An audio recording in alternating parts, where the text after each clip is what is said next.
What's going on? This is Magic Mitch, the food adventurer, and in this video, I'm shoving a ton of sausage into my mouth as I take on this loaded bratwurst challenge. And this is day 19, challenge number 13 of this tour across the UK and Europe. And before I get more into this challenge and the question of the day, I just want to point this out, since it was in my food adventure journal, I'd actually written down the first 6 songs in order of my food challenge music playlist. And I wrote those 6 down because I was trying to see if I could vanquish this food monstrosity by the time that final song finished, which gave me 20 minutes and 54 seconds to complete this little side quest of mine. And I think that's a reasonable amount of time. So what I'll do is I'll have those songs up for you on the screen to see, and you might notice something that you didn't expect. And if you know what that thing is, leave it in the comments down below. Alright, back to the battle at hand. Now this is taking place at Hudson Smokehouse in St Helens, England, where I'm taking on their Kaiser of Bratwurst challenge. Now the first thing I do want to point out here is it has an interesting time limit of 34 minutes and 5 seconds. And I do want to say that they did mention where that time limit came from, but I just forgot to make a note of it in my journal, so I do apologize for that. Anyways, with this challenge there are 3 foot-long bratwurst sausages. Each of those is served on a sausage roll with pulled pork and in-house barbecue sauce. All that is served with about 4 orders of chips. Oh, that's wonderful. Plus you have some coleslaw and a side salad. Now if you're able to complete this challenge, you get the 20 British pound meal for free, a free shirt, and your picture up on their wall of fame. Now when it comes to these bratwursts, man, they were absolutely loaded and absolutely packed. There was no way I could possibly fit all that sausage into my mouth.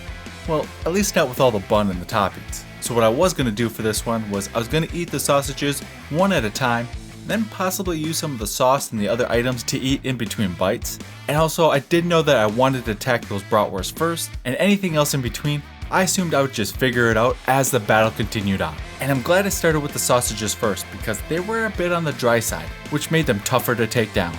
As for my thoughts on this food challenge, in terms of the setup, I'm giving it a thumbs up.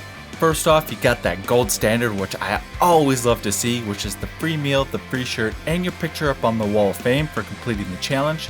Also, this is a more unique challenge. Now, you might see something like hot dog challenges, which is still kind of uncommon to see, but nothing quite like this, where you have loaded bratwurst sausages on a well-presented platter like this. It's something that I certainly do appreciate because I'm always a fan of challenges that are on the unique side. Just one recommendation, just cut down on the chips a little bit, that'd be appreciated. Alright, moving on to the taste of this challenge, and I don't want to do it, but I gotta give it a thumbs down.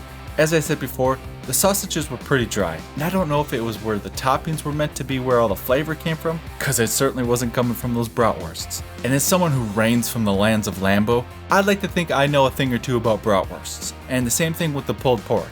It was fine, but that too was a little on the dry side. But I will say the beans and bacon were pretty decent. And just to clarify, this wasn't one of those situations where I took my sweet time taking pictures or filming the food or anything like that, which would give the food a lot of time to cool off, so nothing like that of the sort. But with that being said, I did think that their in-house barbecue sauce was pretty good, and it did help get the rest of the food down, as did the coleslaw. And the chips, well, chips are chips, I think you know where I lay on that one. But I will say I was surprised by the bread, which was actually pretty good. It just seemed to have this higher quality to it, and I'll be the first to say I'm not the greatest when it comes to describing food in detail, but this bread, it had a certain quality to it that made it enjoyable.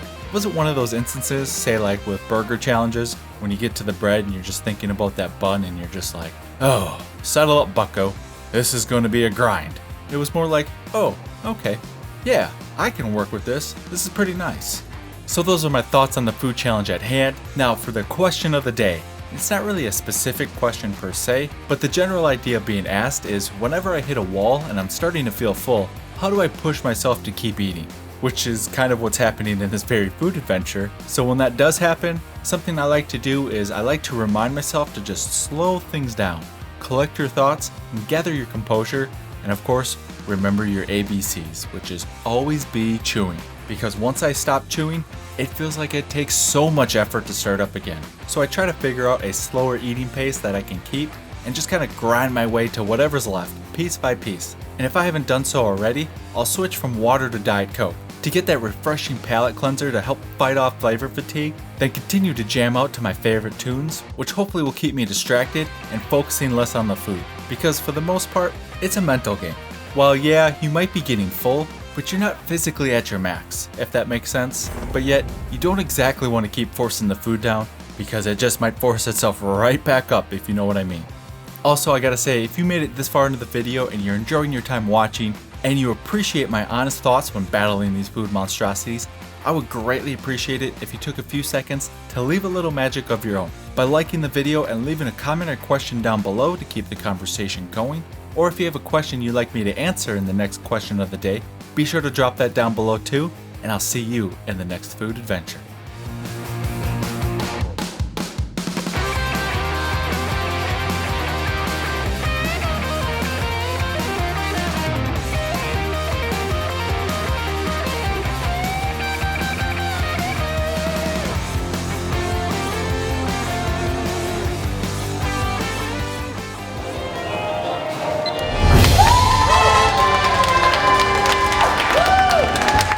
Man, I love chips. There's enough of them.